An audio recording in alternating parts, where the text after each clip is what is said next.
Ang Lesotho maoy osah kagamay nga nasud, napalibutan sa mga kayutaan sa ubang nasud sa sulod sa geograpikanhong teritoryo sa habagatang Afrika. Sa 2010, pipila ka mga batan-on gikan sa habagatang Afrika mibisita sa Lesotho o ban sa katuyoan sa pag-abli sa buluhaton didto. Mga plano sa wala madugay gihimo aron mahimo ang mas formal nga mga pagbuhat sa pagsulod sa Lesotho. Unya, sa 2021, mga kaigsuonan gikan sa Zimbabwe usab misugad sa pagbiyahe nadto sa Lesotho sa pagpahat sa mensahe uban sa mga kalag sa kasadpang mga syudad sa Maseru ug Mafeking. Sa 2023, ang unang mga bunga ni nga pagpangabudlay na bautismohan. Sa pagkakaron, ang simbahan nagabuhat gikan sa mga Pinoy-anan ug yabangan nga mga apartamento, ug adunay dakong panginahanglan alang sa atong kaugalingong kapelya ni ini nga nasod.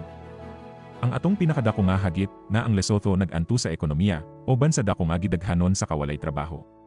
Ang mga panalapi sa atong bag-ong misyon hilabihan kalimitado. Busa, kami mapainubsanong naghangyo sa tanang mga kaigsuonan sa tibuok kalibutan sa malumong mohatag sa osa ka matinabangong kamot. Ang oban sa among mga tinguha naglangkob sa pagpalit og osa ka luna ug motukod sa osa ka yano nga kapelya, magtukod og osa ka eskwelahan alang sa mga kabataan. Mopalit og tolda ug mga bangko alang sa mga katiguman, makabaton og osah kasakyanan na van nga makasulod sa napulo ug 8 ka mga pasahero aron sa pagdala sa mga kalagnadto sa atong mga katiguman. Ug mopalit sa osa ka maayo nga kalidad nya pang imprinta alang sa pag-produce sa lokal nga pinati. Tugoti kadtong kinsa gitandog sa balaang espiritu mohatag sa madagayaon ngadto ni ining pinasahina mga panginahanglan. Hinaot ang Ginoo padayon nga magpanalangin kaninyo daan alang sa inyong kinasingkasing nga mga kontribusyon ngadto sa kapelya ug mga proyektong misyonero dinhi. Salamat.